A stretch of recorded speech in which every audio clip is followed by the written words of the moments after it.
All right, as promised, we're going to take you to the White House, where the president has begun his briefing in the Rose Garden. Let's listen in. By Secretary Stephen Mnuchin, Secretary Mark Esper, Secretary Alex Azar, Chairman of the Joint Chiefs of Staff, General Mark Milley, FDA Director Dr. Stephen Hahn, Director of the National Institute of Health, Dr. Francis Collins, Dr. Fauci, Dr. Birx. We're joined by a very terrific group of professionals. Tomorrow will mark 30 days since we released the White House guidelines for a safe and phased opening of America. That's what we're doing. It's the opening of America. We're going to have an amazing year next year. We're going to have a great transition into the fourth quarter.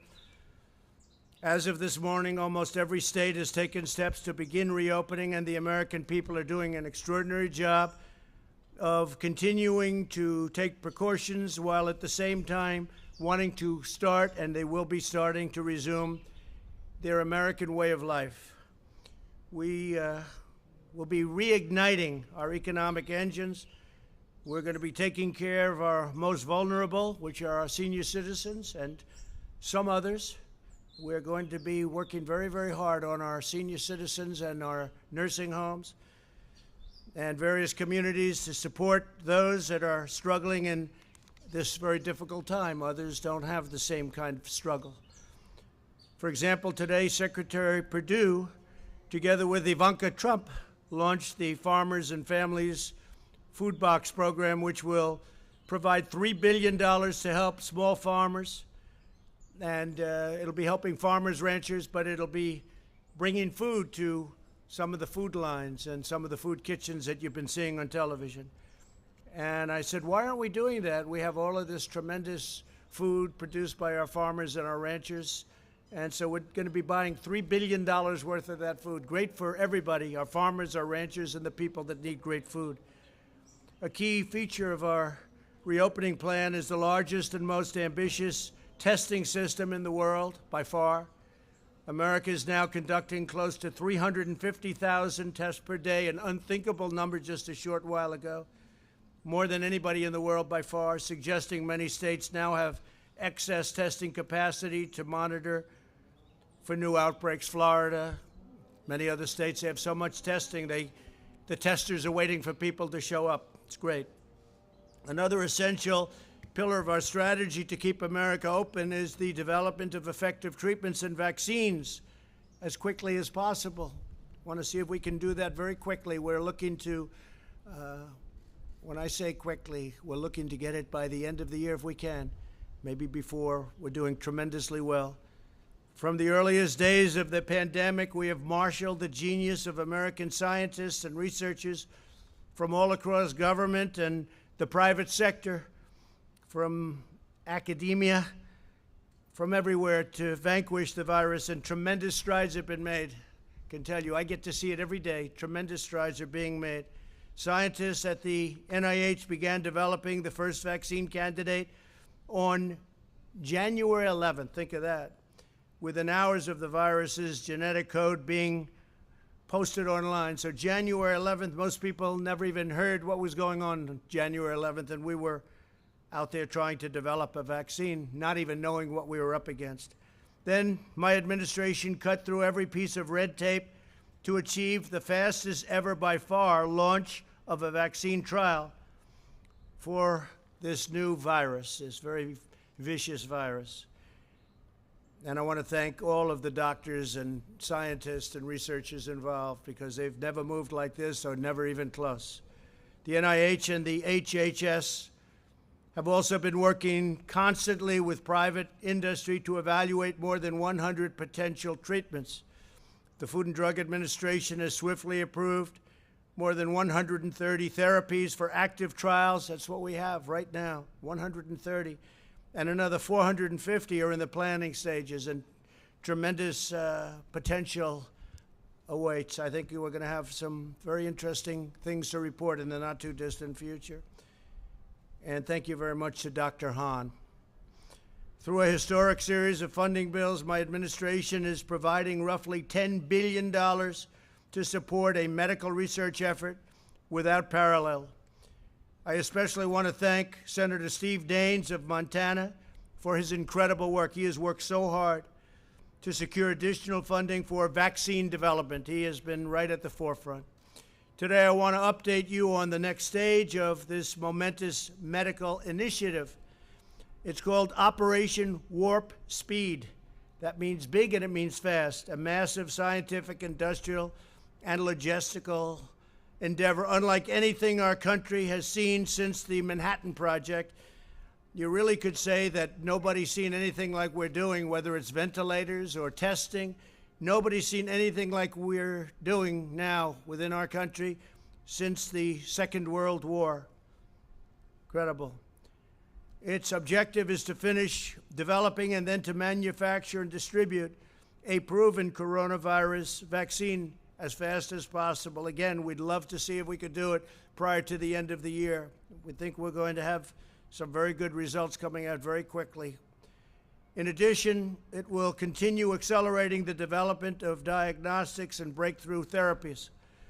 The great national project will bring together the best of American industry and innovation, the full resources of the United States government, and the excellence and precision of the United States military. We have the military totally involved. We're also working very strongly with other countries who are also have some great scientists, doctors, and we're all working very closely together, and they're viewing us as the leader, and we are, the relationship with other countries on solving this problem has been incredible. To date, Operation Warp Speed has brought together all of the experts across the federal government from places like the NIH, CDC, FDA, and many other agencies. This historic partnership will now bring together the full resources of the Department of Health and Human Services with the Department of Defense, and we know what that means. That means the full power and strength of the military, and that really talking about the logistics. We get it, when we get it, that means the logistics, getting it out so that everybody can take it.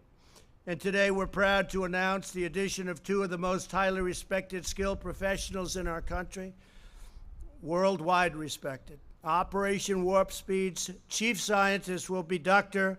Moncef Slaoui, a world-renowned immunologist who helped create 14 new vaccines. That's a lot of our new vaccines in 10 years during his time in the private sector, one of the most respected men in the world in the production and really on the formulation of vaccines. Joining Dr. Slaoui as Chief Operating Officer will be General Gustave Perna, a four-star general who currently oversees 190,000 service members, civilians, and contractors as commander of the U.S. Army Material Command. That means logistics. That means getting it out. We got to get it out there. So, General, thank you very much. And Doctor, thank you very much. It's great to have you on board. Really highly respected people. Thank you. These two outstanding individuals will provide more details following my remarks. In preparation for this initiative, experts throughout the government have been collaborating to evaluate roughly 100 vaccine candidates from all over the world. They have identified 14 that they believe are the most promising, and they're working to narrow that list still further. So we started off with over 100. We're down to 14, and we have some really interesting choices to be made. They're doing very well. Through Operation Warp Speed, the federal government is providing unprecedented support and resources to safely expedite the trials, moving on at record speed. While we accelerate the final phases of vaccine trials, Operation Warp Speed will be simultaneously accelerating its manufacturing process. In other words, we're getting ready so that when we get the good word that we have the vaccine, we have the formula, we have what we need, we're ready to go, as opposed to taking years to gear up. We're gearing up.